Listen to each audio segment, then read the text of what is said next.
Hold it. So that is Monday. Legs quad focused, finitoed. What do you know? Well, and you're in the process of experiencing it. Now, this is a very vital thing I'm about to say.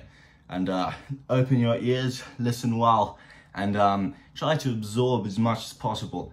Because, believe it or not, I think this might be the most important thing to gym ever.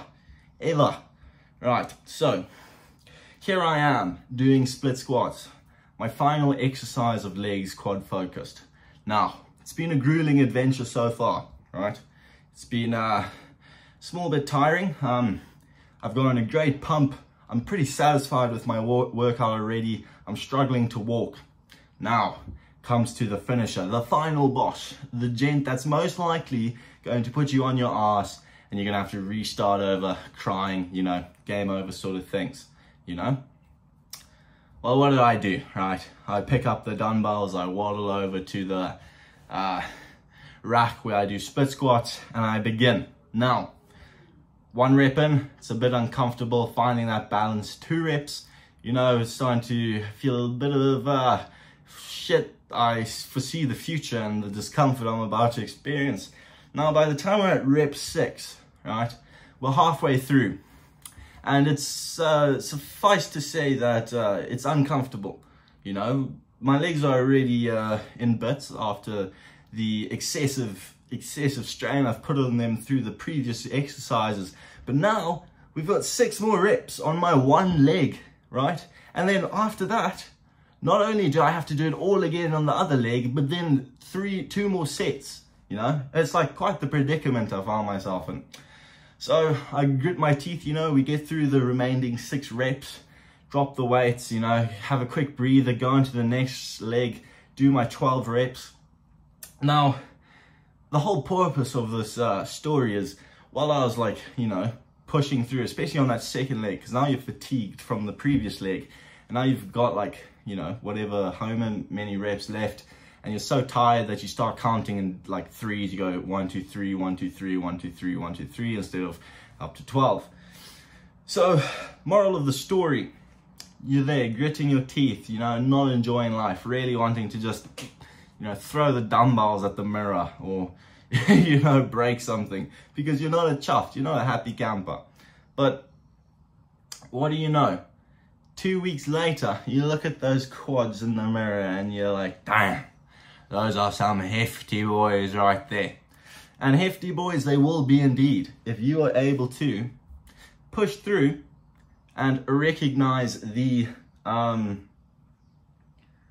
goal that you're trying to achieve, and you recognize that the discomfort you're going through is A, temporary, and B, part of the process, and the process is the best part. So, obviously, that's quite an elaborate way of getting to what I was trying to say there.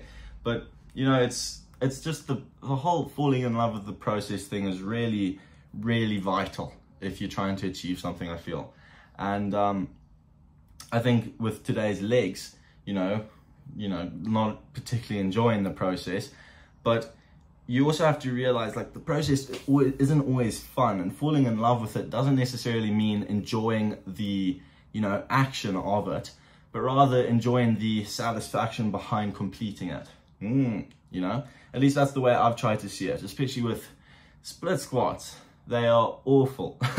They are awful.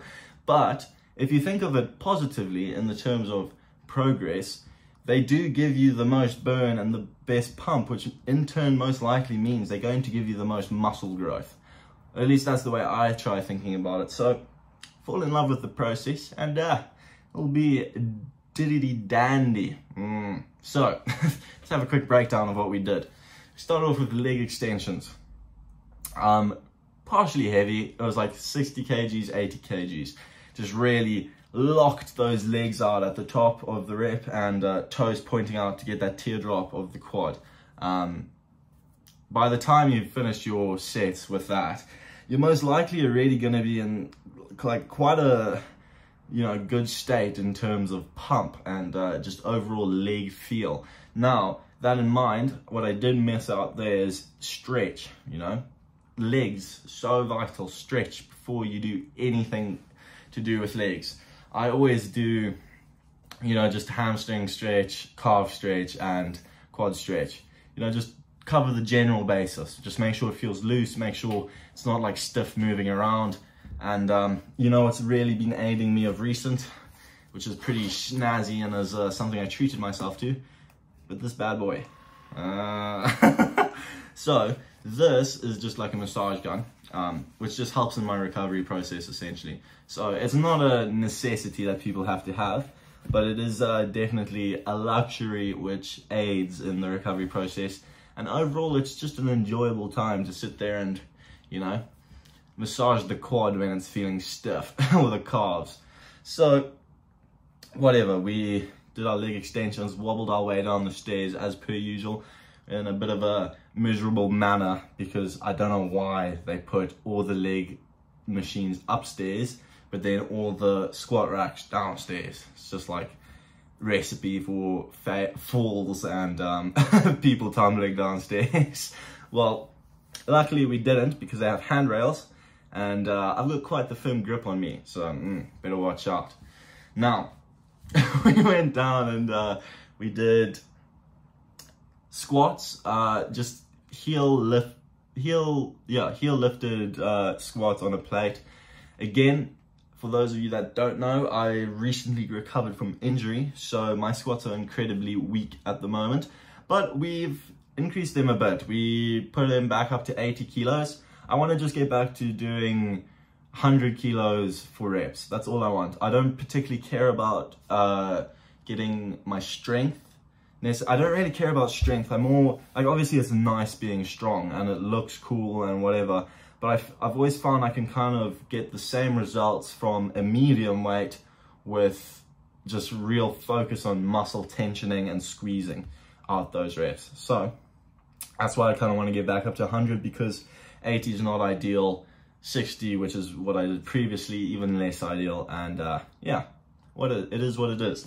So those were good, I'm also struggling quite a bit with, I'm not fatigued in my quads when I'm doing the reps, but I'll have to put the bar down because I can feel my back starting to, lean forward at the, like when on the push back up from the rep, and I'm worried I'm going to fall forward. And I'm not sure if that's because I don't have a belt and my lower back's fatigued, but the thing is I train my lower back very consistently with back days for that exact reason, as well as I have previous lower back injuries, so I've been advised to train my lower back. So my lower back's pretty like top form. So I think I may need to invest in a belt. Otherwise, I may need to do a little bit of research on maybe widening my form to allow for a more upright stance, because dependent on your height and your leg to torso ratio, I know it's quite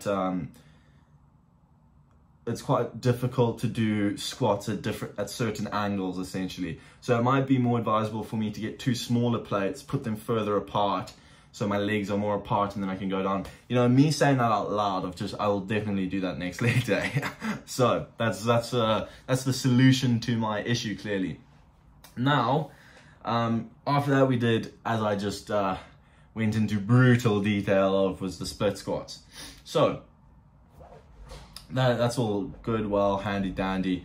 I didn't do calves today because yeah, I was in tears after those split squats, and in all honesty my calves are looking pretty decent at the moment, so I'm not too fussed about them, but that's no excuse. So really I should have done them, and I will have to make up for that on hamstring focused later on this week, which is exciting. But anyway, I hope that's been, slightly entertaining. A little bit of food for thought. That being said, don't take anything I've said for fact, because take it with a grain of salt rather. I'm no scientist, doctor, genius, etc, etc. Just some fella. So anyway, yeah, thanks for watching. Hope you've enjoyed, and we'll see you tomorrow.